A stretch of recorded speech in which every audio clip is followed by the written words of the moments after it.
म्हणतात ना, धरलं तर चावतंय आणि सोडलं तर पळतंय. तर माझी अडचण अशी आहे की मी आत्ता दमानियांवर जर कॉन्सन्ट्रेट करायला गेले तर मूळ मुद्दा बाजूला पडेल. त्यामुळे हे सीडीआर कुणी काढले आणि कसे काढले यामुळे ब्रीच ऑफ प्रायव्हसी होतच आहे आणि त्यावर निश्चित कारवाई झाली पाहिजे. अगदी दमानियांवर सुद्धा कारवाई झाली पाहिजे या संबंधाने. पण दमानियांनी जी माहिती काढली आणि जी माहिती त्या 3 वेळा सांगत आहेत ती माहिती सुद्धा दुर्लक्षित करण्यासारखी नाही. त्यामुळे त्या माहितीवर जास्त फोकस करणं गरजेचं आहे. त्यामुळे ज्याने सीडीआर काढले त्याची चौकशी तर व्हावीच, पण ज्याचे सीडीआर निघाले आहेत त्यांच्या चौकशीचं काय हा महत्वाचा मुद्दा आहे.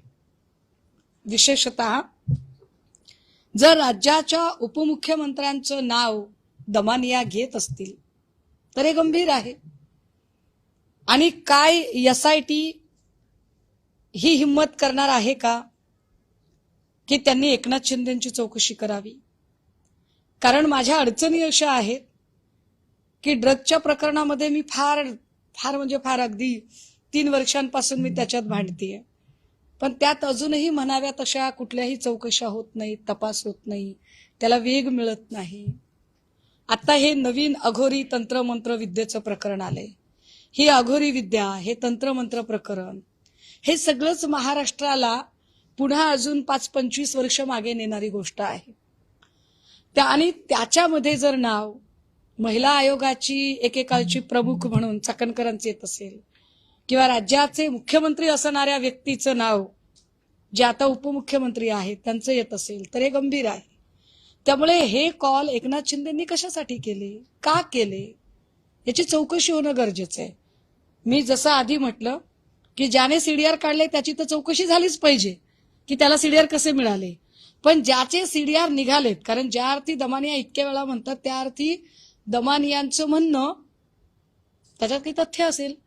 तथ्य नसेल तर दमानियांवर कारवाई होईल, पण तथ्य असेल तर ते दुर्लक्षित करण्यासारखं नाही. त्यामुळे एकनाथ शिंदेंची चौकशी एसआयटी करणार आहे का? कारण जी एसआयटी 18 तारखेला पहाटे खरातची कारवाई झाली अटकेची, त्याच्या तत्पूर्वी 2 दिवस आधी एसआयटी स्थापन झाली. एसआयटी बद्दल मी विश्वास व्यक्त केला, मी सकारात्मकता दाखवली. मी असं म्हटलं की एसआयटी सगळं व्यवस्थित करेल. मात्र माझी अडचण अशी आहे की माझी इच्छा नसताना सुद्धा नाईलाजाने मला एसआयटीच्या सगळ्या तपासाच्या गतीबद्दल प्रश्न उपस्थित करावे लागत आहेत. कारण मी कालही म्हटलं की जर माझ्यापर्यंत माहिती पोचते, दमानियापर्यंत माहिती पोचते, अजून कुणाकुणापर्यंत माहिती पोचते, तर ही सगळी माहिती एसआयटी पर्यंत का पोचत नसेल? जर एवढं सगळं काम, जसं मी कालही म्हटलं, दमानियालाच एसआयटीचे प्रमुख करून टाका, काय अडचण आहे? हे सगळं काम जे आहे हे काम आम्हाला एसआयटी कडनं अपेक्षित आहे. आम्ही वारंवार म्हणत होतो कारण पुरावे नष्ट करायला वेळ मिळू शकतो.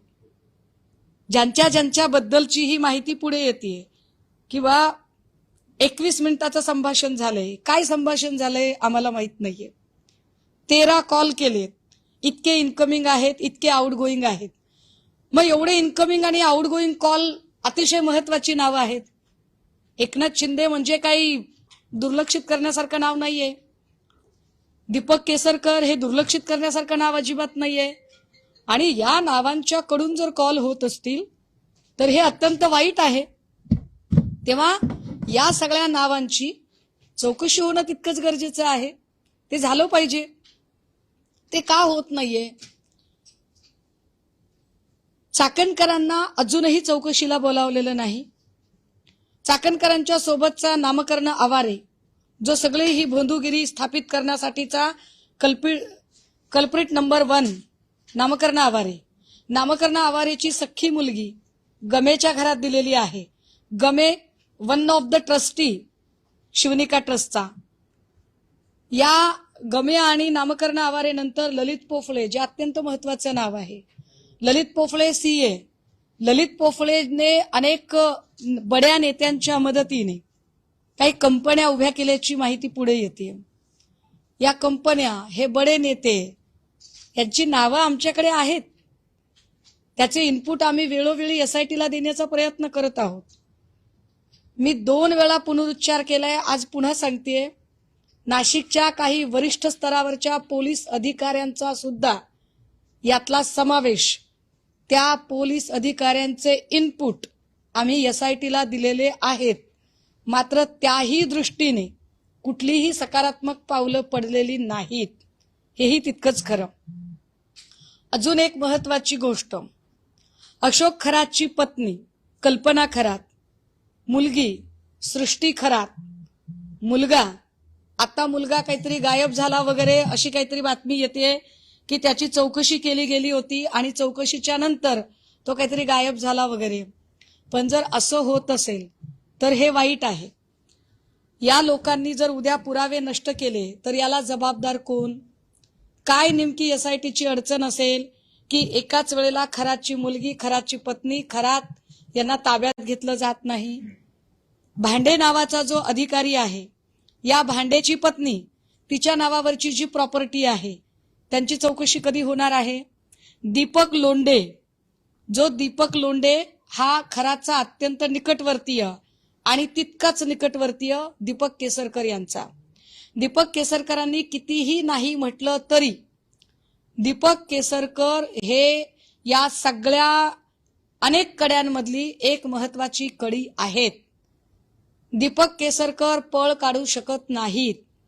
दीपक केसरकरांचं हे म्हणणं की जोपर्यंत वाईट गोष्ट कळली नाही तोपर्यंत बोलणं काय गैर आहे, तर नाही. वाईट गोष्ट कळली नाही म्हणजे वाईट गोष्ट पब्लिकली कळली नाही, पण तुम्हाला माहीत नव्हतीच असं आम्ही कशावरून समजावं? शक्यता नाकारता येत नाही. कारण दीपक लोंढे हा सगळे आर्थिक व्यवहार सांभाळायचा. तो लोंढे तुमच्या सोबत होता. त्या लोंढे सोबत तुम्ही असंख्य ठिकाणी दिसता. त्या लोंढेचे आणि तुमचं संभाषण झालंय हे आता दमानिया सांगत आहेत. मी पुन्हा म्हणते की दमानियांवरचा माझा आक्षेप ॲज इट इज आहे, पण त्यांनी घेतलेली नावं ही दुर्लक्षून चालण्यासारखी नाहीत. त्यामुळे दीपक लोंढे आणि दीपक केसरकर यांच्यामध्ये नेमकं काय संभाषण होत होतं, हे जे दीपक आहेत, या 2 दीपकांनी कोणता असा दीपक लावलेला आहे हे जरा एकदा पुढं आलं पाहिजे, हे कळलं पाहिजे महाराष्ट्राला. अघोरी विद्या, तंत्रमंत्र, वर्षा बंगल्यावर काय रेड्याची शिंग पुरली, काय झालं याच्या चर्चा, वदंता, वेगवेगळ्या वर्तमानपत्र, बातम्या, कर्णोपकरणी अशा खूप सगळ्या चर्चा झाल्या. या सगळ्यांमध्ये महाराष्ट्राची एकूण जी प्रतिमा आहे ती प्रतिमा मलिन होते, हे जास्त गंभीर आहे.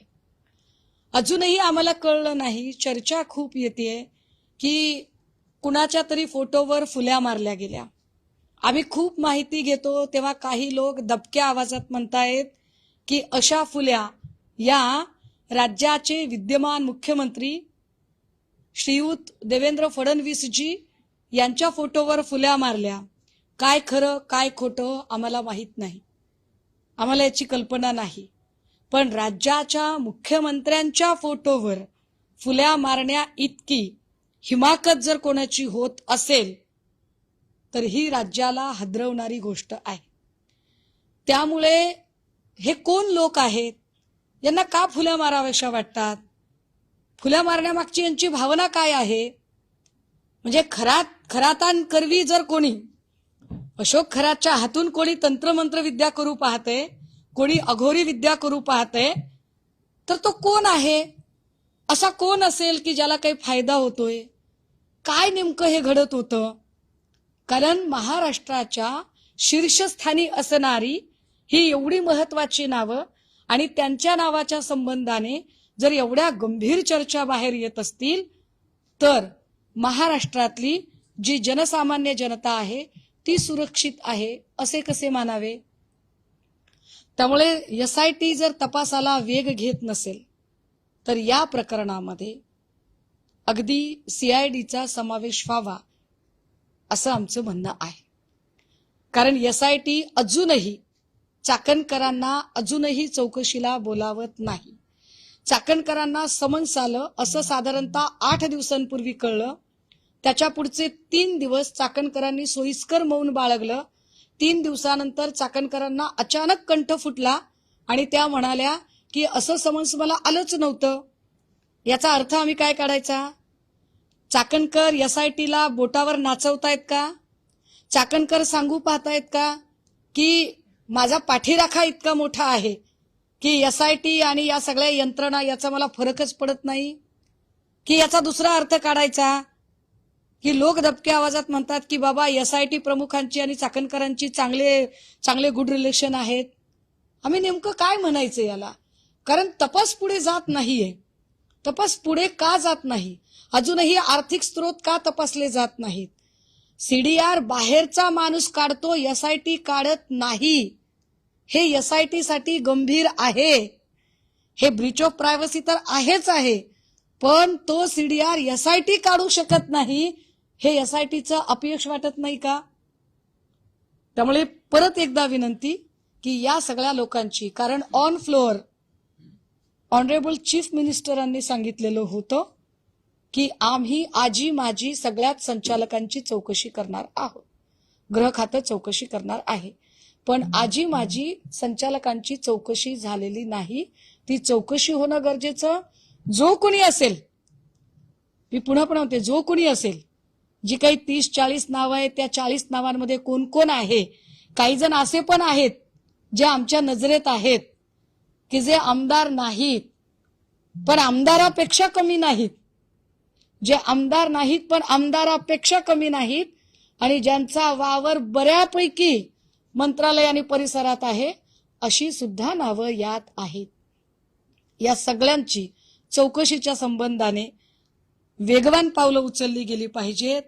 अन्यथा एक मूवमेंट म्हणून आणि पुढचा स्टँड घ्यायचा म्हणून मग आम्हाला परत रस्त्यावर उतरून आंदोलन करावं लागेल. कारण प्रश्न महाराष्ट्रातल्या लेकी बाळींच्या इब्रतीचा आहे. मी हे पुन्हा एकदा सांगितलं पाहिजे की यातल्या बऱ्याच गोष्टी इतक्या संवेदनशील आहेत की त्यावर मी जाणीवपूर्वक ओपन अप होणं टाळते. जे काही दमानी यांनी केलं ते काय म्हणजे काय म्हणता येईल त्याच्यावरती न जाता किंवा ते सगळं करताना या सगळ्यांमध्ये मूळ विषय डायव्हर्ट होऊ नये म्हणून आम्हाला पुन्हा त्या विषयाकडे आणावं लागते. कारण 2 दिवस जाणीवपूर्वक विषय भरकटवायचा आणि खरात आणि केसरकर आणि एकनाथ शिंदे आणि यांचं कॉल, याचं काय नेमकं झालं, ते कॉल कशासाठी, या विषयावरच यायचं नाही, हे योग्य होणार नाही. त्यामुळे या सगळ्या मुद्द्यांचं निराकरण झालं पाहिजे आणि SITने याची उत्तरं दिली पाहिजेत. मी आठवण करून दिली पाहिजे की फलटण प्रकरणामध्ये अशाच पद्धतीने तेव्हा आम्ही आक्षेप नोंदवला होता जेव्हा चाकणकरने तुषार दोषींच्यासह पत्रकार परिषद घेतली होती. खरं तर जी माहिती अत्यंत अधिकृत, ज्याला हॉर्सेस माउथ म्हणतात, ती अधिकृतपणे त्या संबंधित अधिकाऱ्यांकडून लोकांपर्यंत पोहोचणं अपेक्षित आहे, ती अशा पद्धतीने जाणं हे घातक आहे. शासन प्रशासन म्हणून घातक आहे, पण त्याही पेक्षा घातक हे आहे की ज्यांच्या संबंधाने माहिती आहे त्यांची चकार शब्दाने चौकशी होत नाही, त्यांच्यावर चकार शब्दाने बोललं जात नाही, त्याची वाच्यता होत नाही, किंवा दीपक केसरकर आणि एकनाथ शिंदे यांनी खरंच फोन केलेत का नाही केलेत तर का केलेत यावरती काहीच बोललं जात नाही. हे जास्त गंभीर आहे. त्यामुळे SITला विनंती असेल की आपण SIT म्हणून काम करत आहात, विशेष तपास पथक म्हणून काम करत आहात, तर आपल्या निदर्शनास आलेली व्यक्ती, whether is minister, chief minister, cabinet minister, MLA, MP, businessman, industrialist, billionaire, millionaire, whatever, पण त्यांची चौकशी तुमच्याकडून अत्यंत पारदर्शकपणे आणि निरपेक्षपणे होणं अपेक्षित आहे. ती झालीच पाहिजे. अगदी त्यामध्ये मिलिंद नार्वेकरांचे पण 11 मे 2025 ते 12 फेब्रुवारी 2026 दरम्यान जवळपास 3 इनकमिंग कॉल, 5 आउटगोइंग कॉल, सर्वात जास्त बोलणं 169 सेकंड. यांची पण चौकशी झाली पाहिजे अशी मागणी असेल तुमची. 169 सेकंड बरोबर आहे. 60 120 130 3 मिनिट, 2.5 ते 3 मिनिट. मी काय म्हणते, माझा पहिल्या दिवसापासूनचा स्टँड आहे, याच्यात कुणीही असेल तर गै करू नका. अगदी माझ्या पक्षाच्या माणसाची सुद्धा तुम्ही चौकशी करा, कारण मला माझ्या माणसांवर विश्वास आहे, पण तरीही तुम्ही चौकशी करा, त्यांची सुद्धा चौकशी करा. पण सगळ्यात महत्वाचं, जर 13 कॉल अशा माणसाला जर राज्याच्या उपमुख्यमंत्र्यांकडून होत असतील आणि त्यात 21 मिनिटांचं संभाषण असेल तर हे गंभीर आहे. दीपक लोंढे जो सगळे आर्थिक व्यवहार सांभाळत होता, त्याचे आणि दीपक केसरकर यांची ज्या पद्धतीचे अत्यंत निकटचे संबंध एस्टॅब्लिश होत आहेत, त्यांची चौकशीच होत नाही, हे वाईट आहे. चाकणकरला अजूनही चौकशीला बोलावलं गेलं नाही. चाकणकरचे संपत्तीचे स्रोत तपासले गेले नाही. चाकणकरांची आणि आकाश चौधरींची जी प्रॉपर्टी आहे रोह्याची, त्याच्यावर अजूनही म्हणजे ईडीची एंट्रीच झाली नाही या प्रकरणात. अजूनही एवढे म्हणजे अरबो खरबोची सगळी उलाढाल होते आणि अजूनही ईडी याच्यावरती काहीच बोलत नाहीये. ज्या आकाश चौधरी आणि चाकणकर यांच्या ज्या प्रॉपर्टीबद्दल आम्ही बोलत होतो, ज्या वेगवेगळ्या कंपन्या होत्या, ज्या कंपन्यांबद्दल आम्ही बोलत होतो, त्या कंपन्यांचा जर विचार केला, मी आता मला सापडत नाहीये पण मी ट्विट करते, आपण सगळे ट्विटरवरून घेऊ शकाल ती सगळी माहिती, की त्या सगळ्या कंपन्यांची माहिती मी एकत्रित टाकेल. अक्षरशः किती मुजोरी आहे की कोर्टाने स्टे दिल्यानंतर भारतीय जनता पार्टीचे प्रदेश सचिव बबलू सय्यद यांनी सांगितलं की कोर्टाचा स्टे आहे या प्रॉपर्टीवर, तरी हिमाकत किती आहे की अदानी हॉस्पिटलचा तिथे बॅनर लावलेला आहे. हे घाबरवण्याचा प्रकार आहे का? याच्याकडे लक्षच दिलं जात नाही. त्यामुळे होय, मी ठामपणे सांगते की ज्याचे ज्याचे कॉल आहेत, मग ते राज्याचे उपमुख्यमंत्री असतील, ते मंत्री असतील, कॅबिनेट मंत्री असतील, आजी माजी मुख्यमंत्री असतील, आमदार असतील, खासदार असतील, उद्योगपती असतील, करोडपती असतील, अरबोपती असतील, पण त्यांची चौकशी झाली पाहिजे. कारण याची व्याप्ती फक्त आणि फक्त महिला लैंगिक शोषण एवढीच आहे असं वाटत नाही, तर याच्यामध्ये अनेक मला वाटतंय की खूप साऱ्या अरबपतींचे गुंते एकमेकांमध्ये गुंतलेले आहेत. एसआयटी तपास करताय, मात्र त्यांच्या हाती ठोस काही सापडत नाहीये. एसआयटीचा तपास जो आहे तो असा मंदावल्या पद्धतीने का सुरू आहे? ते आम्हाला कळत नाहीये. मला प्रश्न तोच पडलाय की जर माहिती माझ्यापर्यंत काही माहिती पोचवली जाते की आमच्यापर्यंत माहिती पोचावी असं कोणी सहाय्यभूत ठरतं माहित नाही, पण माहिती एवढी सगळी माहिती जेव्हा पुढे येते, बघा दमानियांनी एकदा म्हणतात, एका मोठ्या वाहिनीवर बोलताना एकदा त्या सांगतात की कुण्यातरी व्यक्तीने मला माहिती आणून दिली, मग म्हणतात मीच ऍपमध्ये शोधली. काही असेल म्हणजे त्याचं एक स्वतंत्र प्रकरण आहे, त्यावर कारवाई झाली पाहिजे याच्यावर मी ठामच आहे. पण त्यांनी जी माहिती दिली ती माहिती तितकीच गंभीर आहे आणि त्या माहितीवर एसआयटी कडून म्हणावी तशी काहीच पावलं उचलली जात नाहीत. मी जे इनपुट एसआयटीला दिले, मी जे म्हणते पुन्हा पुन्हा की एका पोलीस अधिकाऱ्यांच्या बद्दलचं आम्ही इनपुट दिलं, आम्ही काही पीडित महिलांच्या बद्दलचे काही इनपुट दिले, आम्ही काही प्रॉपर्टी डिटेल्स बद्दल त्यांच्याशी बोललो. मी जाणीवपूर्वक ती माहिती तर डिस्क्लोज करत नाही, कारण मला